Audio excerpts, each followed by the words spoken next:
Welcome to WRC on TCHUB for our preview of the upcoming 2025 season.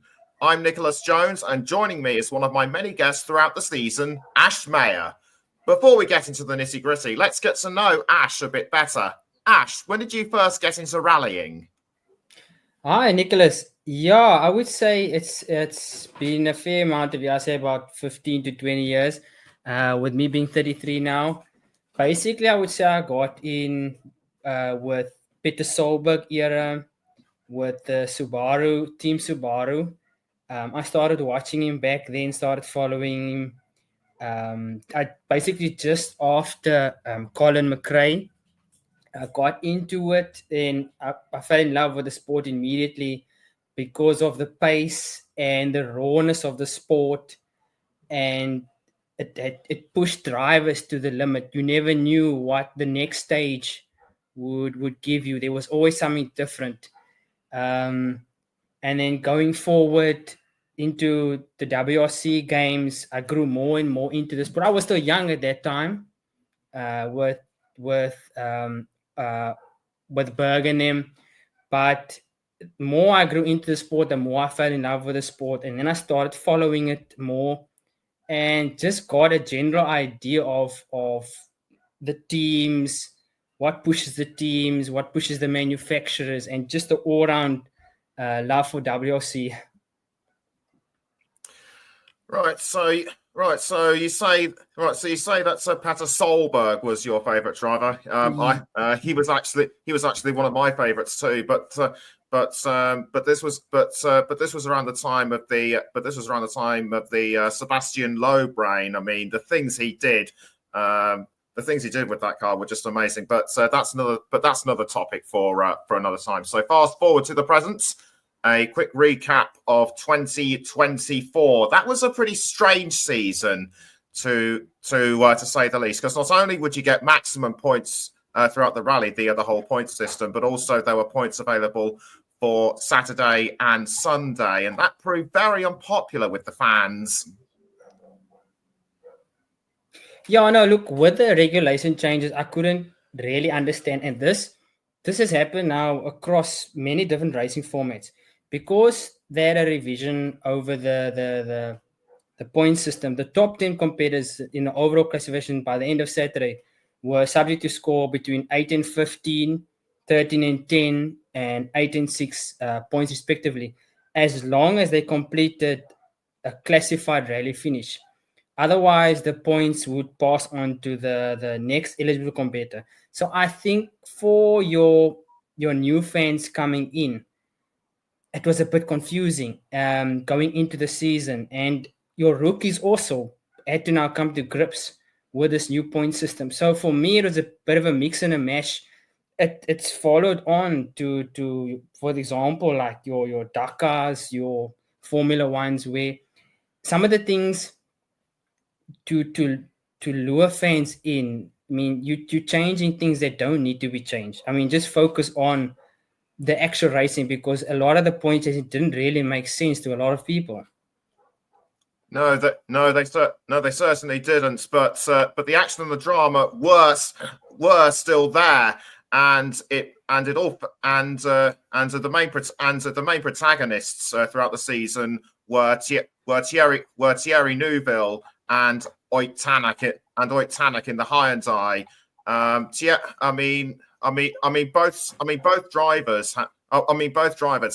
Both drivers had fairly decent seasons overall, but it was Thierry Neuville who came out on top in the end, and he definitely deserved his world title.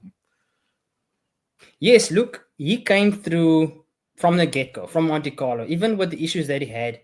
Him and Vida, with a win in the season opener, you got to give some credence to the fact that Ravampera only came in midway through the season, so he wasn't fully in the season. So he kind of took points away from the other competitors. But take nothing away from Neuville. He had an amazing race. I mean, there were a few hiccups along the way with electrical issues. He had an issue in Japan. Come to Monte Carlo, we had also had issues with electrical issues. So it from a manufacturer side, it wasn't outright smooth sailing right through the season. But in terms of Nouvel capturing his first championship title, I mean, he absolutely put foot to the floor. And regardless of the conditions, he went straight for it and he took his first title. Oitanak certainly ran him close, and it was just a pity for him to make that mistake on the second to last stage in Japan, where he just went off the road. Yes. Yeah, look, it was very unfortunate. I thought Tanek would have picked him at that point, but I'm not sure if the panic and stress it got to that point for Oitanak that he was chasing Nouvel, because Nouvel was very consistent at that point, racking up the wins and the times, and then Nouvel set the pace early on, and I think that put Oitanak under pressure to make the gap. And if you look at throughout the WRC season, I think Nouvel just had that extra edge over Oitanak mentally. Yes, I wouldn't say manufacturally, but mentally, I think he outclassed Oitanak. Despite all their best efforts, it wasn't enough to give Hyundai the manufacturer's title. That instead went to Toyota, and Sebastian Ogier was partially contention until the Central European Rally, wasn't he? Yes, he was. He was actually when they came out of the season in Monte Carlo, he was doing actually fairly well, but unfortunately, he ended up being third place with Nouvel and then pipping him into the season opener. But when it came to the likes of Rally Portugal, where Rovanpera also had some issues, but overall, I think Toyota had the solid package. If Rovanpera had came in, because he was the reigning champion, if he had came in from the beginning of the season and carried on right to his end, I'd be honest with you, I think he would have pipped Nouvel, because he is seriously good of a player, and we'll see going into next season what can he deliver. And if you look across the board, the drivers that for example Hyundai, their driver package and Toyota's driver package is very good. So going into next season, it's going to be open gates for everyone. It's fair ground for everyone. So we'll have to see what happens from there on. Two drivers that won't be taking part for much of the season, unfortunately. In fact, three drivers that won't be in for much of the season because they haven't announced their plans yet. As of yet, are Andreas Mikkelsen, Esa-Pekka Lappi, and Danny Sordo. Commiserations to them for not taking for not being present for much of the season. But we'll get to the rest of the drivers in a moment or two. One or two regulation changes have come into effect for 2025. However, the biggest of which is that the hybrid system has been dropped, and for cost reasons.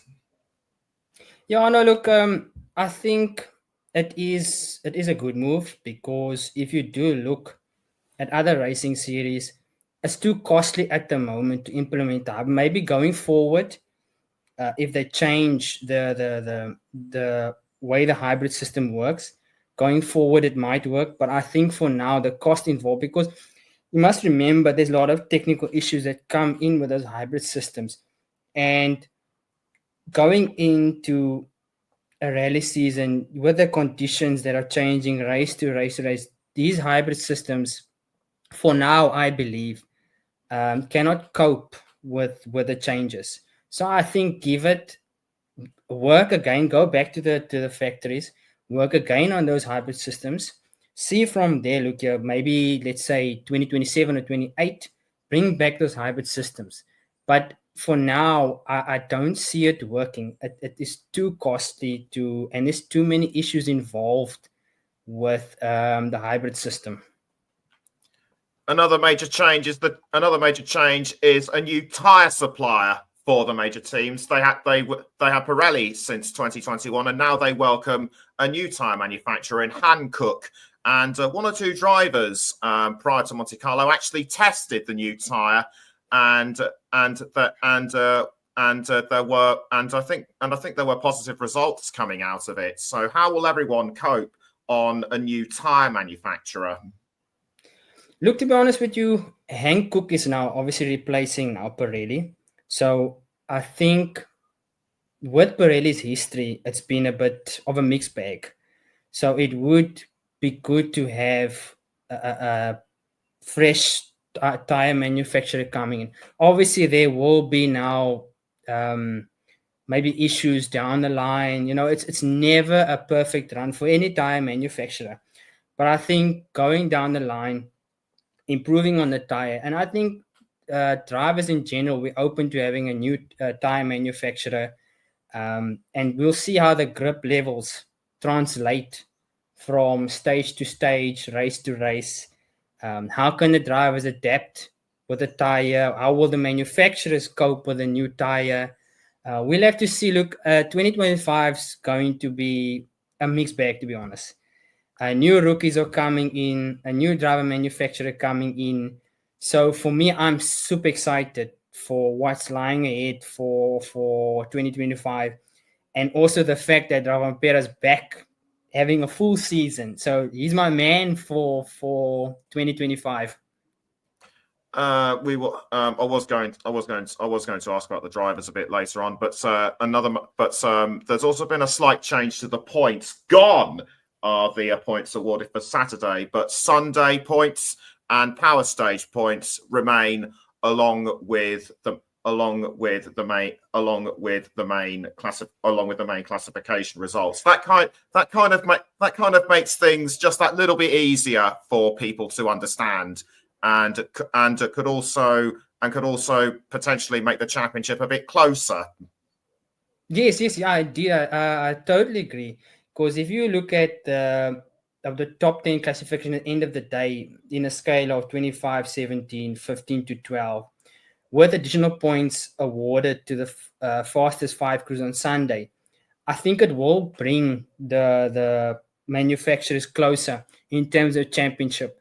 So we will see more drivers pushing to the limit and just pushing that extra to get the most out of the cars. And you will see mistakes from drivers with this new point system.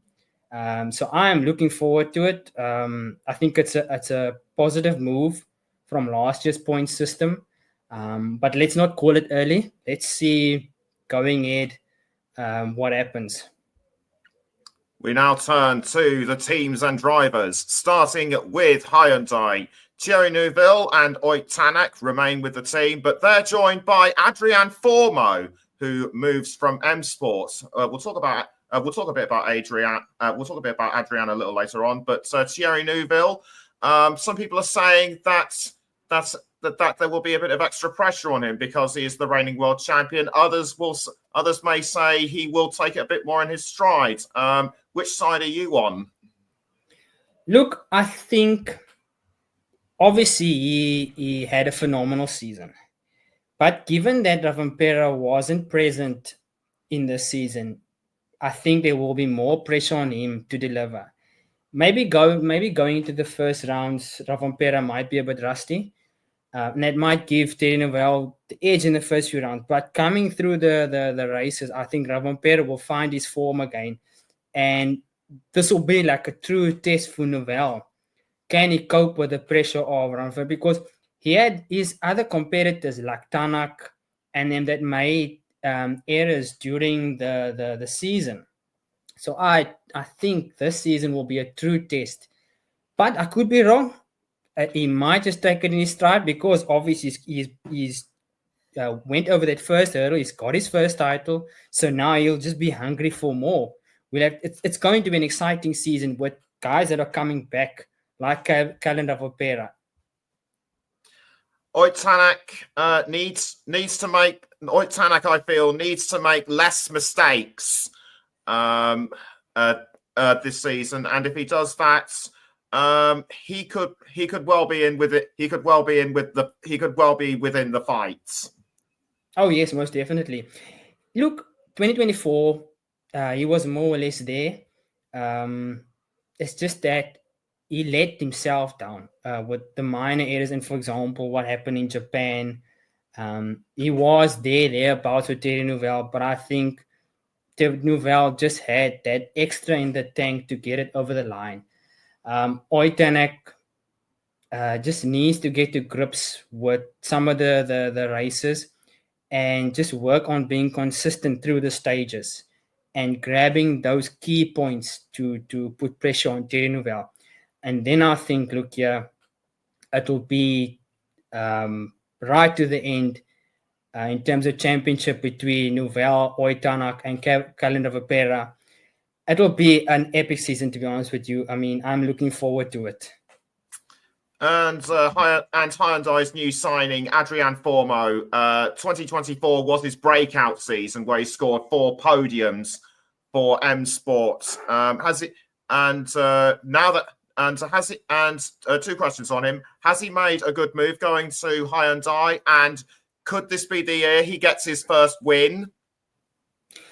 Look, when he went to M Sport, there was a lot of financial issues. They were struggling to get parts, and I think it was a mistake on his part to go to M Sport. He was told in the beginning, look, yeah, there's going to be financial issues to get parts for the cars, and you could see that going through the season.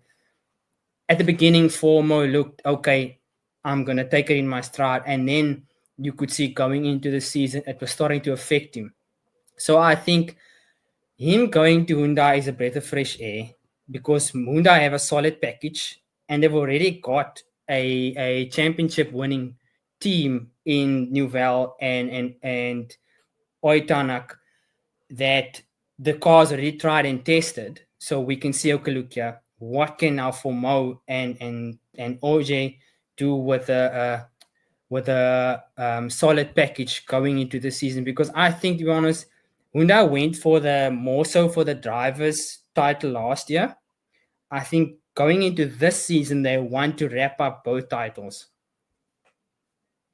But could Formeau potentially win a rally this year? Look, I think he could.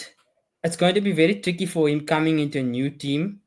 But with his wealth of experience, I think he has got it in the bag to grab a couple races. But we'll have to tell. Look, a new team, new manufacturer, new setup, new technical team. That comes with its own challenges. So let's give him, let's say, up until Portugal and see how well it goes for him. Okay, the reigning manufacturers champions Toyota are also back. And Kalle Rovanperä, we've spoken about him quite a lot throughout this program, but they also retain Elvin Evans, Takamoto Katsuta, and Sebastian Ogier on a part-time basis. WRC2 champion Sami Pajari is the new recruit. We'll talk about him a bit later on, but Elvin Evans, he needs a bit more luck this season. Oh yes, no, most definitely. Look, it's been a pretty rough season for him. With some of the races, but I think you'll find his feet in 2025. Maybe going into the first few races, it'll be a bit of an issue with the tricky conditions, Monte Carlo, for example.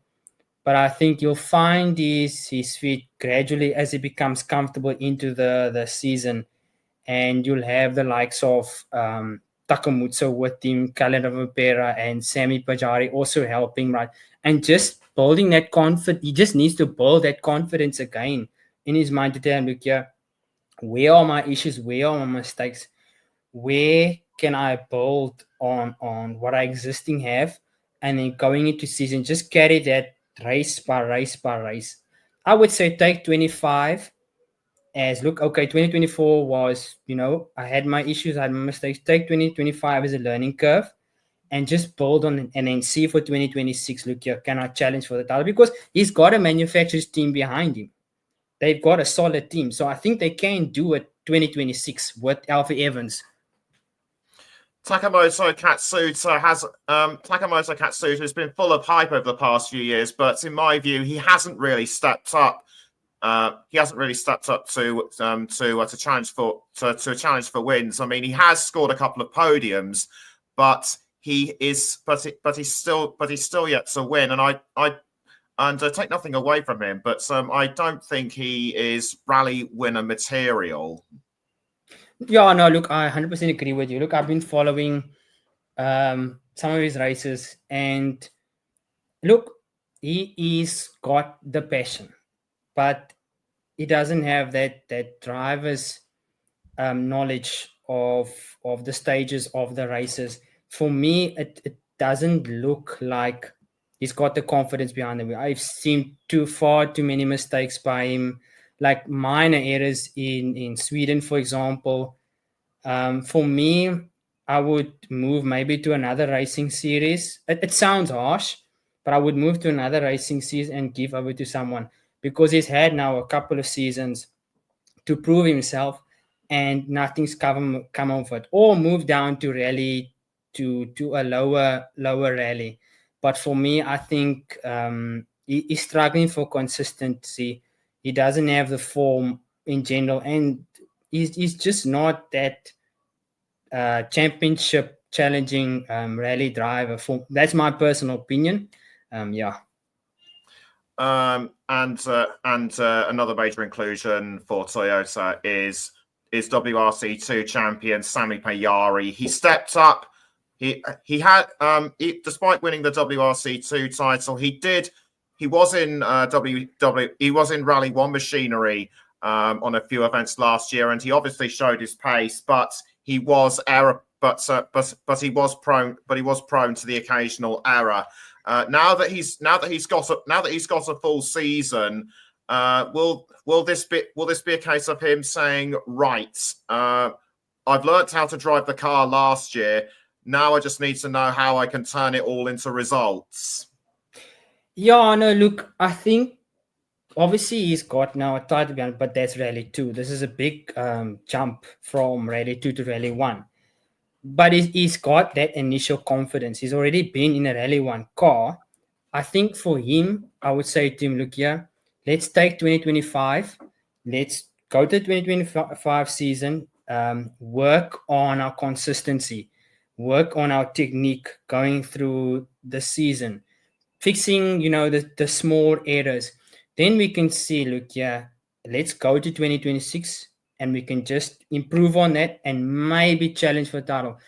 But the rookies as of late that I've seen, and this is across the board, they come in with that hunger, but they're very error prone.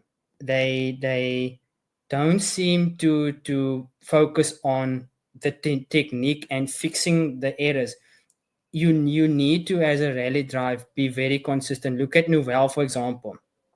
Only thing really that he had issues with was electrical issues, but that wasn't mainly. But you saw his consistency, stage after stage, race after race. I think it was only Portugal where he didn't finish outside of the podium. But I think Sami Pajari needs to look at himself, because he's got a manufacturer behind him in the forms of Toyota that won the manufacturer's title, that have the backing. So now it's for him to deliver this season, set a benchmark for himself, and then see 2026. Where are we in terms of performance? Right, and Toyota had still got Sebastian Ogier, but only on a part-time campaign. And me personally, take nothing away from him, but I think he has, but I don't think he really has that much. But I don't think he really has that much more to prove. I mean, he's had a good career, 8 titles. Surely this will be the year where he thinks, where he starts thinking, I'm going to step away from the WRC full time. Look, for me, he's had in his illustrious career. Now that he's moving to more I would say, technical role, it'll be a big help for Toyota.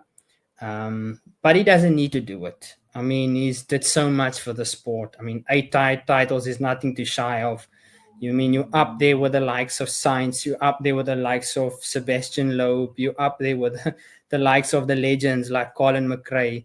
So for him, I mean, it's entirely up to him, but I would call it a day and, sit at home and have a glass of wine and just relax and watch some WRC.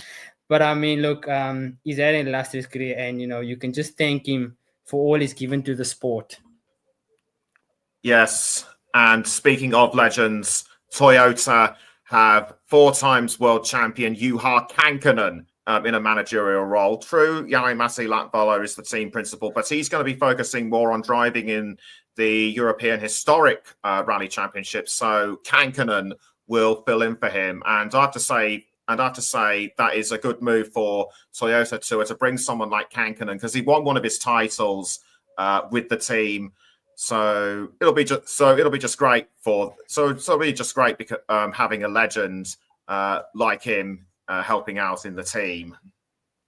Yes, no, most definitely. Look, as if you can get as much technical knowledge into a team that's already well structured in terms of Toyota, because they've got the well structured manufacturing team. They got, I would say, a semi decent drivers package.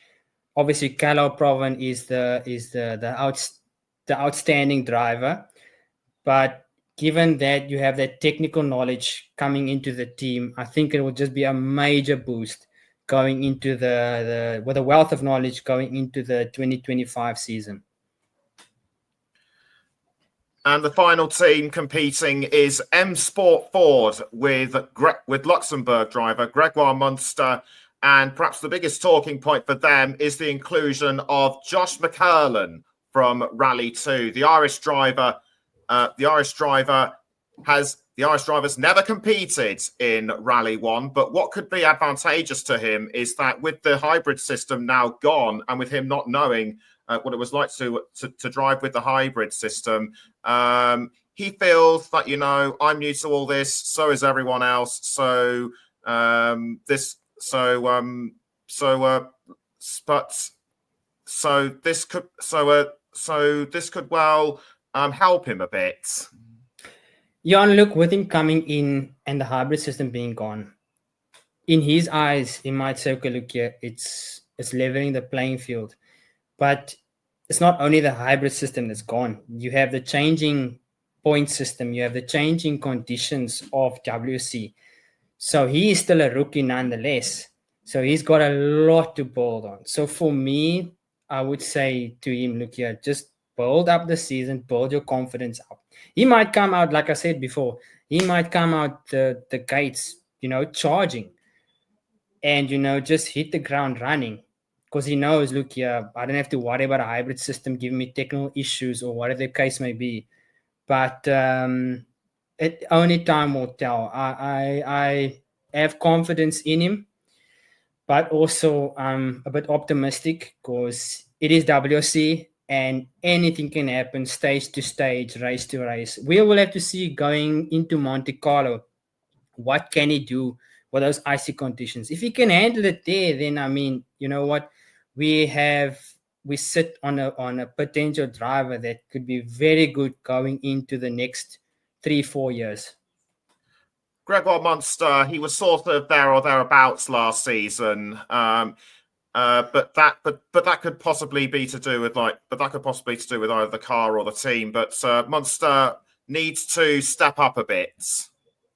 Yeah, no, most definitely. Look, you can take nothing away from Munster also, but he also needs to work on his craft. We had major issues with M Sport in terms of parts, where they were financially struggling to buy parts, and I think that also hit for Mo in a sense that going into the season they just could not perform. Obviously, they had their own driver errors, and Munster had his own driver errors. And M Sport really need to come to the party financially and just back their drivers, because I mean they've got now Josh McCurlin, as a rookie driver, which will need that technical support and need that backing, I would say, look, you pump the money into the team, give your drivers the confidence to know, look here, they've got something under their feet that works, they've got something that's not going to give you technical issues and breakdown. And let's see from them, if Munster doesn't perform this 2025 season, let's look at 2026 getting a new driver. Because you know what? The rookies that are coming in now are hungry. And you know, if you don't perform for a season or season 2, you know, there's 3, 4, 5 rookies waiting for your seat, and you cannot be making errors right through the year, small mistakes. Given, okay, for put my head, the technical issues. Someone that could well be taking Gregoire Munster's seats in 2026 if he doesn't, if he makes more mistakes, is a man that could well be a man that caught a lot of people's attention last season. Latvian driver Martin Šesk. He actually set the fastest time on one stage of his home events, and he was certainly a name that was on a lot of people's lips. And it was a shame that he wasn't picked for 2025 full time, but he will be competing in 6 rounds this season. Yeah, no, look, it's unfortunate that he didn't get it right, but I mean, that's the nature of the sport. You know, you have your core drivers that are there in the manufacturers, like, for example, your Formos, your Munsters, but they're making issues. So I would have given what's his name? Sorry, I forgot his name. Yes, Martin Šesk. I would have given him the drive over Munster, but obviously now I didn't play that. I didn't play that way. But let's see going into the season how it goes. Look, he obviously did show pace throughout the season, and he does have the drive to improve throughout the season. So I think the potential is there, and I think the pressure is going to be on Munster to perform, or else his seat is gone in 2026. Yes, indeed. And now let's have a look at the season calendar. We start with the Monte Carlo Rally this coming week, and after a couple of weeks break, it's the Rally of Sweden in mid-February before the Safari Rally in Kenya towards the back in mid-March. Round 4, a return to Spain with the Rally Las Canarias on the Canary Islands before visiting familiar rounds in Portugal, Sardinia, and the Acropolis Rally in Greece. After a few weeks break after that, it's the fast loose surface events with Estonia in July and Finland in early August. 2 South American trips to Paraguay, a new event in the championship, and the return and the familiar Rally Chile. The Central European Rally is in mid-October with fast and twisting tarmac stages in 3 countries before another tarmac event in Japan. And finally, we finish at the end of November with another new event, Saudi Arabia, used for Dakar and Middle Eastern rallies, if I'm not much mistaken, to round off the season. So, Ash, what rallies are you looking forward to this year? Well, my first rally would obviously be Monte Carlo because, you know, it is so tricky, and it's moved from Monaco to France. So for me, it'll be with the tricky icy conditions, or it'll really test the drivers to the limit. And obviously, you know, the fans, the environment there is set ablaze with the flares going off. It's just complete excitement, and it lights a fire to the start of the season. And then going into the season, I think Rally Japan also being tarmac, I think that is one of my sought after because I have a love for Japan. And then I would say Rally Kenya, because of the changing conditions. It can be rainy, muddy. It is also another true test of a driver's ability. So yeah, those are my 3 rallies for the year. So before we go, a quick look to the Monte Carlo rally. As Ash said, a great way to start the season, and it will be spread over 4 days. The first day, on Thursday, will have 3 stages run at night, the traditional curtain raiser for the season. Saturday and Sunday days 2 and 3, days 2 and 3 will have some 4 stages each. We'll have some 6 stages each, and on Sunday they will be returning to Monte Carlo for the finish, and of course the power stage. So it's good. So a quick test. Actually, yes, the 4th leg. I've just checked. There are 3 stages before the finish. Going into Monte Carlo, it's the season opener for everyone. What will be the best? How will the teams,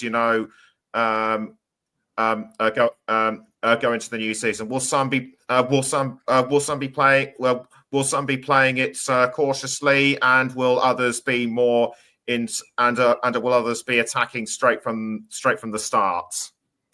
Look, I think some will be attacking from the start, especially the likes of Terry Nouvelle. With the testing of the last few weeks, it looks like a mixed bag with Toyota. I've seen, obviously it's testing. So, I mean, you find technical issues with the cars. You're trying to find new grip with the new tires. So that could also be a factor going into Monte Carlo with the changing conditions and the icy roads. But I think Nouvelle will come out on top because he just he's now got his first title. And over the course of last year, he was consistent over the whole year. So I think he'll pip. It's unfortunate that Sebastian Ogier didn't get the recognition that he wanted for Monte Carlo. But I think Nouvelle overall will take the race in Monte Carlo. And I look at Ravampera putting pressure on him. Being on the podium, I would say Ravampera maybe, let's say, 3rd, and the likes of Tanak being 2nd. So you're saying that Kalle Rovanperä is going to win the championship, but Thierry Neuville's going to win the rally. Yes. Yeah, no, look, if we go back a couple of seasons, you look at 2023 with the outstanding season that Rovanperä had. Then you take into factor that he wasn't in the 2024 season. He was there only for a numerous number of races. And knowing Rovanperä in the off season and watching him going through testing, he's on the money. So he's going to come out the gates and put pressure on Thierry Neuville. And look, my money's on Toyota. I don't think Nouvelle will hold on to the title this year. I think in some ways, given that Rovanperä wasn't there last year, helped him and helped take points off the other competitors. So coming back, I think Rovanperä is going to he's going to have that hunger again to fight for the title. But I could be wrong. So it looks like being a really close fight between Toyota and Hyundai. Tanak, Neuville, and Rovanperä the main men, plus a challenge from Elvin Evans. Well, that just about wraps up our cover. That just about wraps up our season preview. We will be back with the roundup of the Monte Carlo rally. So join us then. So join us then on WRC on TCHUB. So from Ash Mayer and myself, Nicholas Jones, for now, it's goodbye.